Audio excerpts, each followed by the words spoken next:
चलिए, good morning all of you. सबसे पहले बात हम लोग कर लिया जाए, पिछले क्लास में हमने बात किया था आपसे सीजन 2019 का एक कंप्लीट हम लोगों ने सेट किया था, जिसमें क्रॉस टेस्ट पर विशेष रूप से फोकस किया हम लोगों ने। आज हम फिर उसी के साथ सेकंड क्वेश्चन पे बात करने वाले हैं। आज इरर बेस्ड क्वेश्चन हम लोग क्लियर करेंगे एसएससी सीजन 2019 का सेट नंबर 2 से लेकर सेट नंबर 8 तक के बारे में, जिसमें हम पिछली क्लास में का सेट नंबर 5 को क्लियर करा चुके थे, जिसमें से उसका इरर हमने इरेज कर दिया। तो खैर हम क्वेश्चन में बात करते हैं सबसे फिलहाल। ठीक है, फर्स्ट क्वेश्चन के बारे में बात करें, क्वेश्चन नंबर 6 नीचे से ऊपर की ओर हम लोग चलते हैं। पहला आपके पास क्वेश्चन आता है कि Saraswati college has maintained its reputation as one of the best college in the country. अब यहां पे हम लोग को बात ये करना था कि इरर सेलेक्ट करना है भैया आपका, तो किस हिसाब से हम लोग इरर पे बात करेंगे। तो इरर को क्लियर करते हुए टोटल ग्रामर के पोर्शन को हम लोग टच करेंगे। पहला क्वेश्चन आता है कि Saraswati college has maintain, has के बाद आपके पास हो गया मेंटेन, मतलब हो गया भीतरी, यहां तक हमारे पास कोई प्रॉब्लम नहीं है। यहां बात आ रहा है इट्स के बारे में। अब इट्स किसके लिए आया, सबसे पहले भी हम लोग ये जान ले, तो इट्स का इस्तेमाल हुआ है आपका सरस्वती कॉलेज के लिए। सरस्वती कॉलेज का जो सिंपैथेटिक अगर देखा जाए, सब्जेक्ट इसका हो गया इट, और इट के चलते हो गया हमारे पास इट्स, और इट्स जो हो गया इसको हम लोग कहते हैं पोसेसिव एडजेक्टिव। और किसी भी पोसेसिव एडजेक्टिव के बाद अगर कोई वर्ड होता है तो वो वर्ड हमेशा नाउन होता है। इस पर हम लोग गौर करेंगे। किसी भी पोसेसिव एडजेक्टिव के बाद अगर कोई भी अगला वर्ड होगा वो हमेशा होगा नाउन। और यहाँ पे जो इट्स वर्ड इस्तेमाल हुआ है वो इस्तेमाल हुआ है सरस्वती कॉलेज के लिए।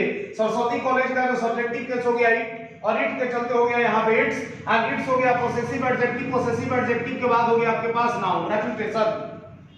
सेकंड टर्म पे बात करते हैं, एज वन ऑफ हो गया। अब यहाँ बहुत अच्छा क्वेश्चन हमारे पास क्लियर हो रहा है, one of the best college. अब इसका रूल अगर देख लिया जाए तो आपने पढ़ा होगा कि वन ऑफ के बाद अगर कोई भी नाउन आता है, वन ऑफ के बाद अगर कोई भी आप नाउन रखते हैं वो नाउन हमेशा हो जाएगा आपका प्लूरल, लेकिन इसके साथ वर्ब का जो रिलेशन होगा वो हमेशा हो जाएगा आपका सिंगुलर। तो क्वेश्चन में अगर हम लोगों ने बात किया तो वन ऑफ के बाद नाउन आपको प्लूरल होना चाहिए था, तो यहाँ पे वन ऑफ तो दिया गया, लेकिन यहाँ पे कॉलेज के जगह होना चाहिए था ये आपका कॉलेजेस। तो हमारी गलती है थी आपका, वन ऑफ के बाद अगर कोई भी नाउन होता है वो हमेशा प्लूरल। तो वाला बात हो गया भैया कि कॉलेज के जगह हो गया हमारा कॉलेजेस। सेकंड टर्म पे हम लोग क्वेश्चन में बात करते हैं आपका। नेक्स्ट टर्म क्वेश्चन हो गया आपका कि the boy who stole the money was cout the fire. बहुत ही अच्छा क्वेश्चन है। रिलेशन ऑफ प्रोनाउन से बात किया गया है आपको, द बॉय व्हिच। अब यहां पे सबसे पहला क्वेश्चन आता है व्हिच। व्हिच के बारे में हम लोग को पता है कि व्हिच जो होता है वो नॉन लिविंग के लिए आता है। नॉन लिविंग के लिए व्हिच का आप इस्तेमाल करते हैं। और यहाँ पे बॉय जो हो गया भैया वो हो गया आपका लिविंग थिंग्स। बॉय जो वर्ड हो गया भैया आपके पास हो गया लिविंग। तो लिविंग के अगर बारे में बात कर ले तो लिविंग के लिए हमेशा आप इस्तेमाल करते हैं जब का हो। तो पहला ही क्वेश्चन में आपका इधर क्लियर हो जाना चाहिए था कि द बॉय हो गया, और द बॉय के चलते हो गया हमारे पास। तो क्वेश्चन ऑफ टर्म में अगर बात कर ले तो द बॉय के साथ व्हिच के जगह पे यहाँ पे हु होना चाहिए था। क्वेश्चन नंबर 5 का जो आंसर बनेगा आपका व्हिच के जगह पे हु का इस्तेमाल इसलिए हुआ है क्योंकि व्हिच जो होता है वो नॉन लिविंग थिंग्स के लिए होता है, और यहाँ बात किया गया आपका बॉय के बारे में, और बॉय हो गया आपका लिविंग थिंग्स, जिसके चलते व्हिच के जगह पे हु का इस्तेमाल किया गया। इसमें हमने अभी 2-3 पार्ट को क्लियर किया। पहला पार्ट कि अगर किसी टर्म में पोसेसिव एडजेक्टिव हो तो उसके बाद अगला वर्ड हमेशा नाउन। सेकंड टर्म में हमने बात किया कि वन ऑफ के बाद अगर कोई भी नाउन होता है तो वर्ब हमेशा आपका सिंगुलर। एंड थर्ड टर्म में हमने बात किया था कि अगर किसी सेंटेंस में व्हिच हो, व्हिच का रिलेशन नॉन लिविंग थिंग्स के साथ एंड हु का रिलेशन लिविंग थिंग्स के साथ। इसी टर्म के बाद हम आगे की ओर बढ़ते हैं। का नेक्स्ट क्वेश्चन हमारे पास आता है। अब अगला क्वेश्चन आता है कि Deepa walk down the road slowly without looking any body. सबसे पहला क्वेश्चन के बारे में अगर हम लोग बात कर ले तो दीपा हो गया आपका वॉक डाउन द रोड हो गया आपका स्लोली से बहुत अच्छा टर्म आ गया आपका स्लोली। स्लोली जो वर्ड हो गया ये हो गया हमारे पास एडवर्ब। तो पहला क्वेश्चन आपके पास आता है कि एडवर्ब जो वर्ड हो गया ये किसके लिए आता है। तो एडवर्ब का रिलेशन या तो वर्ब के साथ बना ले, या फिर अगर सेंटेंस में है तो एडजेक्टिव के साथ भी बना सकते हैं आप। तो पहला क्वेश्चन है कि स्लोली को चेक कर ले कि स्लोली यहाँ पे या तो सही है गलत है। तो क्वेश्चन आ गया दीपा वॉक डाउन तो रोड हो गया आपका स्लोली। तो दीपा जो थी वो धीरे धीरे भैया टहलते हुए अपना क्या किया आपका रोड को पार करी थी, और उसने किसी को उसके दरमियान किसी को देखा नहीं। यहाँ पे क्वेश्चन आ गया आपका स्लोली जो वर्ड है, स्लोली बता रहा है इसके फ्यूचर के बारे में, और ये किसका फ्यूचर है जी आपका, तो वर्ब का। और यहाँ पे स्लोली का रिलेशन हो गया, आपका कैसे चल रही थी, तो धीरे धीरे, तो वॉक डाउन हो गया, वॉक हो गया आपका वर्ब, और वर्ब का रिलेशन जो होता है वो होता है हमारा एडवर्ब के साथ, इसका मतलब वाक्य के अनुसार स्लोली यहाँ पे सही। सेकंड टर्म में बात करते हैं विदाउट हो गया आपका, तो विदाउट जो हो गया भैया ये हो गया आपका प्रीपोजिशन, और आपको कंसेप्ट क्लियर होना चाहिए कि प्रीपोजिशन के बाद अगर कोई वर्ब आता है तो हमेशा हो गया आपका बिफोर, जो कि दिया गया विदाउट हो गया ये आपका लुकिंग, तब देखने के सेंस में बात इस्तेमाल हुआ है लुक के बारे में, तो लुक के साथ एक रिलेशन में आता है ये आपका एट। तो यहाँ पे गलती जो था भैया आपका लुकिंग के बाद एट होना चाहिए था, जो कि नहीं दिया गया था, तो इधर पॉइंट में बनेगा लुकिंग एट एनीबॉडी। तो इसमें हमने दो चीज को टर्म को क्लियर किया, पहला टर्म जो था आपका एडवर्ब, किसी भी सेंटेंस में एडवर्ब का जो रिलेशन होता है या तो वर्ब के साथ बनता है या फिर किसी एडजेक्टिव के साथ बनता है, या एक एडवर्ब जो होता है दूसरे एडवर्ब के साथ भी रिलेशन बना सकता है। किसी भी सेंटेंस में एक एडवर्ब का रिलेशन या तो वर्ब से या एडजेक्टिव से या किसी भी एडवर्ब से या किसी प्रीपोजिशन से, एक प्रीपोजिशन से भी रिलेशन बना सकता है एडवर्ब। सेकंड पार्ट में हमने क्लियर किया कि किसी सेंटेंस में अगर आपके पास प्रीपोजिशन हो जाए, प्रीपोजिशन के बाद आने वाला वर्ब हमेशा हो गया आपका बिफोर। यहाँ पर लुकिंग सही था, लेकिन गलती यह था कि देखने के सेंस में वर्ड का इस्तेमाल किया गया है, तो लुक एट होता है किसी को देखना, यहाँ पर गलती था आपका लुकिंग के बाद एट मिसप्रिंट था, मतलब नहीं दिया गया था, जो कि यहाँ पर एट को सुधार लेना ही आपका सही हो जाए, इरर पार्ट में था एट। नेक्स्ट क्वेश्चन के बारे में बात करते हैं हम लोग, तो अगला क्वेश्चन आता है everything that I like to eat are fattening. अगला हमारे पास क्वेश्चन आता है एवरीथिंग हो गया जो का दैट आई लाइक, आई के अनुसार अगर सेंटेंस को हम लोग क्लियर करते हैं तो आई लाइक इट हो गया जो का, यहां तक एक पूरी तरह से एक वाक्य का सेंटेंस हो गया। आई लाइक इट जो हो गया ये पूरा हमारा एक सेंटेंस हो गया। तो भैया क्वेश्चन में बात आता है कि आखिर आर आया किसके लिए जो का, तो आर का सब्जेक्ट देख लेते यहां पे, तो आर का आपको सब्जेक्ट में क्या एवरीथिंग, और आपका कांसेप्ट ये क्लियर होना चाहिए कि अगर सेंटेंस में ईच हो गया और एवरी, या फिर अगर आपके पास हो गया आइदर हो जाए या फिर हो गया आपका नाइदर, तो सेंटेंस में अगर आपके पास हो गया ईच एवरी इधर हो गया आपका या नीदर हो जाए, तो उसके बारे में अगर हम लोग काम कर ले तो पहला कांसेप्ट आता है कि इसके साथ अगर नाउन का आप रिलेशन बना दे तो नाउन हमेशा सिंगुलर, और अगर वर्ब का रिलेशन बना दे तो वर्ब भी हो जाएगा हमेशा आपका सिंगुलर। तो क्वेश्चन हमारे पास क्लियर होते हैं अब ईच एवरी आइदर और नाइदर के बाद अगर कोई भी वर्ब आता है तो हमेशा सिंगुलर, और अगर इसके साथ कोई नाउन आता है तो हमेशा सिंगुलर।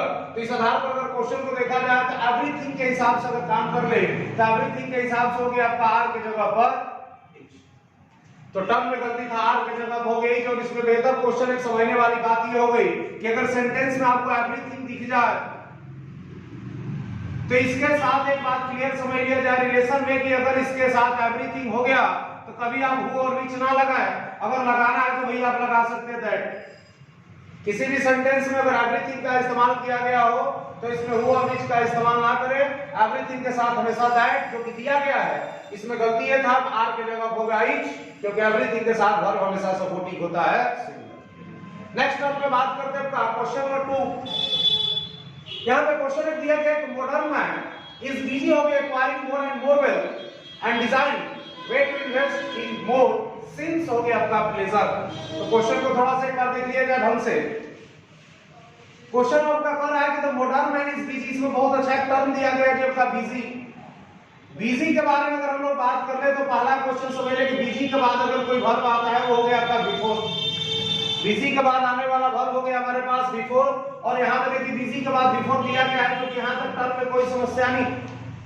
नेक्स्ट पार्ट में चलते हैं तो मोर एंड मोर हो गया जब का वेल्थ एंड डिजाइनिंग, एंड हो गया जब का डिजाइनिंग में जो इन्वेस्ट हो गया आपका बहुत अच्छा टर्म आ गया इन्वेस्ट, इन्वेस्ट के साथ प्रीपोजिशन हो गया जब का जो कि दिया गया, एंड मोर हो गया आपका सेंस हो गया आपका प्लेजर। यहाँ बहुत अच्छा क्वेश्चन आ गया, प्लेजर जो वर्ड हो गया भैया ये हो गया आपका नाउन, और नाउन जो होता है इसके पहले अगर कोई वर्ड आ जाए तो वो हो गया हमारा एडजेक्टिव।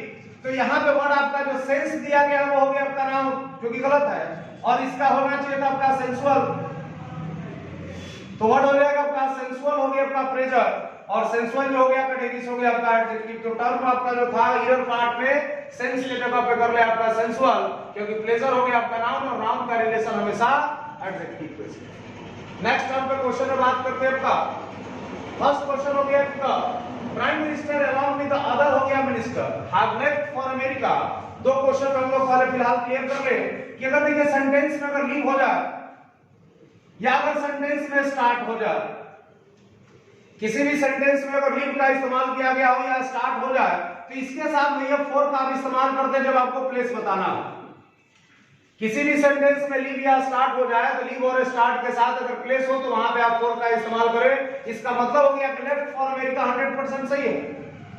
अब गलती क्या है तो इसमें एक बात और समझ लिया जाए कि अगर किसी सेंटेंस में नाउन हो गया या प्रोनाउन और अगर आपके पास उसका रिलेशन हो जाता है प्रीपोजिशन के साथ तो बात समझ ले भैया कि प्रीपोजिशन के पहले जो भी नाउन या प्रोनाउन होगा इसी के हिसाब से आप वर्ब का इस्तेमाल करेंगे। प्रीपोजिशन के पहले जो भी नाउन या प्रोनाउन होगा उसके हिसाब से वर्ब का इस्तेमाल करेंगे। प्रीपोजिशन के पहले जो भी नाउन होगा यहाँ अलोंग विद देख रहा है आपका प्रीपोजिशन, प्रीपोजिशन के पहले दिखा आपका प्राइम मिनिस्टर, प्राइम मिनिस्टर के अनुसार हैज की जगह पर हो गया हैज। चलिए नेक्स्ट क्वेश्चन के बाद इसके बाद हम लोग आगे चलते हैं। आपका अगले क्वेश्चन के बारे में बात किया जाए। सबसे पहला क्वेश्चन आता है 12 नंबर पे बात करेंगे हम लोग। No less than 50 participants were present for the singing हो गया आपका कंपटीशन। अब यहाँ पे क्वेश्चन में सबसे पहला टर्म आपके पास देखिए दिया गया आपका लिस्ट। लिस्ट के बारे में सबसे पहले हम लोग समझ लेते हैं कि लिस्ट आखिर है क्या जी। तो यहाँ पे देखिए एक और टर्म आपके पास आ गया दैन। तो सबसे पहला एक क्वेश्चन आता है कि लिटिल हो गया आपका, लिटिल का होता है लेस एंड हो गया आपका लिस्ट। तो फर्स्ट ऑफ ऑल एक बात तो समझ ले कि हो गया आपका सुपरलेटिव जिसको हम लोग कहते हैं एडजेक्टिव 3, लेस हो गया आपका एडजेक्टिव 2 इसका हो गया कंपैरेटिव डिग्री एंड लिटिल हो गया आपका एडजेक्टिव 1 इसका हो गया पॉजिटिव। तो दैन का जो रिलेशन होता है वो कभी सुपरलेटिव के साथ तो होगा नहीं। इसका मतलब ये कंप्लीटली गलत है और गलत है। तो लिटिल के बारे में आपने शुरू से कांसेप्ट में पढ़ा है कि लिटिल जो होता है वो अनकाउंटेबल को शो करता है और जब ये अनकाउंटेबल को शो करेगा तो यहाँ पे आपने देखा कि 50 पार्टिसिपेंट नंबर ऑफ पार्टिसिपेंट्स दिए गए हैं। नंबर ऑफ पार्टिसिपेंट मतलब हो गया काउंटेबल नाउन। तो काउंटेबल होने के चलते यहाँ पे तो लेस मतलब लिटिल का कोई फंक्शन काम करेगा नहीं। और सेंटेंस आपको देख रहा है आपका कि दैन के साथ रिलेशन में है मतलब कंपैरिजन में है। तो कंपैरिजन करने के लिए आप काउंटेबल पे काम कर ले और काउंटेबल पे जब हम काम करेंगे तो यहाँ पे बात हो गया फ्यू और फ्यू का फिर हो जाता है जी आपका अगर कंपैरेटिव में बात कर ले तो हो गया भैया आपका फ्यूअर और यहाँ पे लेस के जगह होना चाहिए था। तो 12 नंबर क्वेश्चन में सबसे पहला बात आ गया आपका कि लेस के जगह पे फ्यूअर का इस्तेमाल किया गया है क्योंकि यहाँ पे स्टेटमेंट जो दिया गया वो काउंटेबल से रिलेटेड। नेक्स्ट क्वेश्चन के बारे में अगर हम लोग बात कर ले 11 के बारे में बात किया जाए तो ओल्ड मैन डिड नॉट हो गया वांटेड टू ईट एनी हो गया आपका फूड। अब देखिए क्वेश्चन बहुत ही आसान सा क्वेश्चन है। तो पहला क्वेश्चन के बारे में अगर हम लोग बात किया जाए तो क्वेश्चन नंबर 11 में दिया गया आपके पास इसका एक कांसेप्ट हम लोग क्लियर कर लेंगे। अगर किसी सेंटेंस में डू हो गया डिड या डज, डू डज और डिड के साथ अगर आप रिलेशन बनाते हैं वर्ब फ्रीक्वेंसी में तो वर्ब हमेशा हो गया आपका वी वर्ब। और यहाँ पे क्वेश्चन में दिया गया है कि the old man did not का मतलब होना चाहिए था आपका पास वी वर्ब और वी वर्ब इसमें हो गया जब का 1।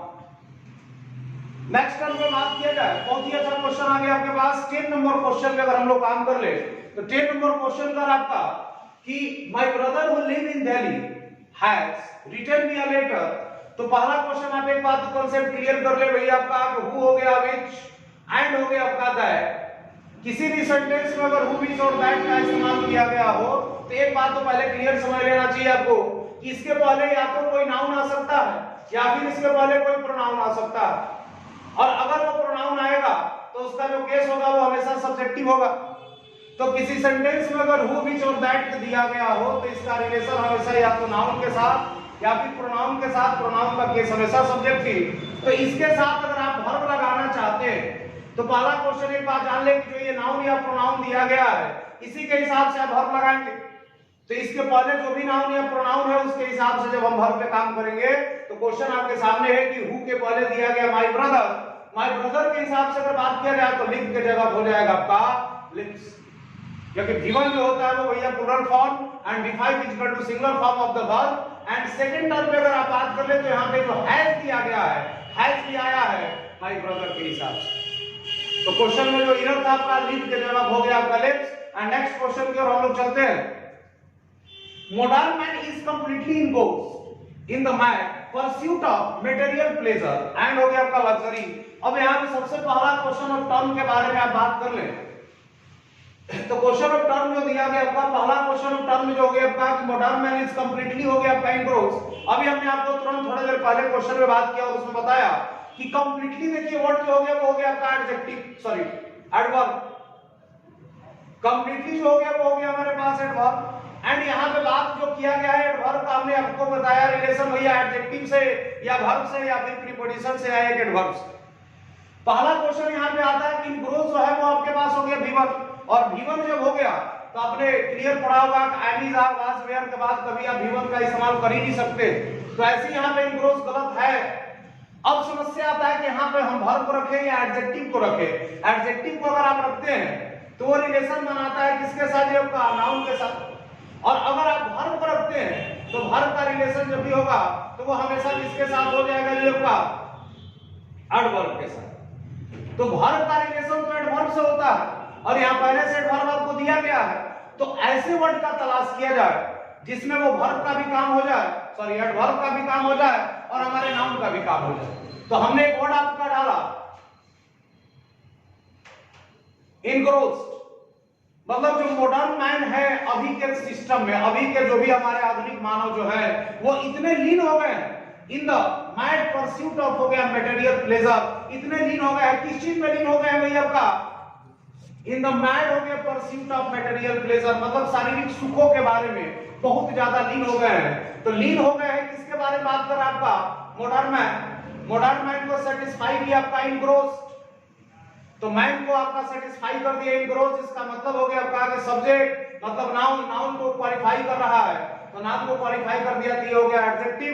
एंड एडजेक्टिव को क्वालिफाई जब कर दे, एडजेक्टिव को क्वालिफाई कर दे वो हो जाएगा आपका एडवर्ब। यहाँ पे कंप्लीटली के साथ एडवर्ब का रिलेशन भी सही है और इनग्रोस का रिलेशन मॉडर्न मैन के भी साथ सही है। इसका मतलब इसमें इनर पार्ट जो था वो इनग्रोस के जगह होना चाहिए था इनग्रोस। सेकंड टर्म में अगर बात कर लेते हैं तो बहुत एक अच्छा वर्ड दिया गया परस्यूट ऑफ प्लेजर। अभी हमने तुरंत थोड़ा देर पहले वर्ड पे बात किया, प्लेजर हो गया नाउन एंड मटेरियल जो वर्ड था जब का वो हो गया आपका एडजेक्टिव। तो इनर पार्ट में था इनग्रोस के जगह पे आपने कर दिया इनग्रोस, और इनग्रोस का इस्तेमाल यहाँ पे पास्ट पार्टिसिपल मतलब एडजेक्टिव के फॉर्म के तौर पे किया गया है। परस्यूट के साथ ऑफ लगता है सर? जी परस्यूट के साथ ऑफ होगा, इन परस्यूट ऑफ किसी चीज के पीछे भागना। नेक्स्ट क्वेश्चन के बारे में अगर हम लोग बात कर ले तो अगला क्वेश्चन दे दिया गया आपका, no sooner did we receive your message when we had हो गया लाइट ऑफ रिलीफ। अब यहाँ बहुत ही अच्छा एक शानदार सा क्वेश्चन आता है, बहुत बार रिपीट हुआ है कि अगर किसी सेंटेंस में नो सूनर हो जाए तो इसका रिलेशन या तो डिड या हैड प्लस सब्जेक्ट हो गया। अगर डिड का रिलेशन है तो V1 और हैड का रिलेशन है तो V3, और सेंटेंस को फिर आगे बढ़ा ले तो नो सूनर का था अपने साथ एंड सब्जेक्ट प्लस V2। इतना ही के बराबर में एक और आता है जो रूल है आपका, एकदम सेम इक्वल होता है, या तो आप हार्डली रख ले या फिर हो गया स्कार्सली रख लीजिए। आपका सेम कंडीशन आता है डिड और हैड के साथ रिलेशन प्लस सब्जेक्ट, डिड हुआ तो आपका V1 एंड हैड हुआ तो जी आपका V3, और इसका रिलेशन जो बनता है व्हेन के साथ, when subject plus V2। Structure को फुलफिल कर लिया, नो सूनर डिड के साथ V1 तो सही है, लेकिन यहाँ पे व्हेन के जगह पे होना चाहिए था आपका than. And next last question आपका हो गया आपका सेवन के बारे में बात था, आई एम बिलीविंग। यहाँ पे सबसे पहला ही कांसेप्ट आपका क्लियर हो गया कि बिलीव जो है वो नॉन कंटीन्यूअस वर्ब है, मतलब बिलीव का इस्तेमाल कंटीन्यूअस टेंस में ना करे तो, और जिस टेंस में अगर जिस वर्ब का इस्तेमाल कंटीन्यूअस में नहीं होता और अगर वो टाइम के साथ हो तो उसको परफेक्ट में बनाए, और अगर विदाउट टाइम हो तो उसको इंडेफिनिट में बनाए। तो यहाँ पे अगर क्वेश्चन बात आ गया तो इसमें टाइम का रिलेशन तो है नहीं, तो इसको हम लोग बना दे आई एम बिलीविंग के जगह हो जाएगा बिलीव।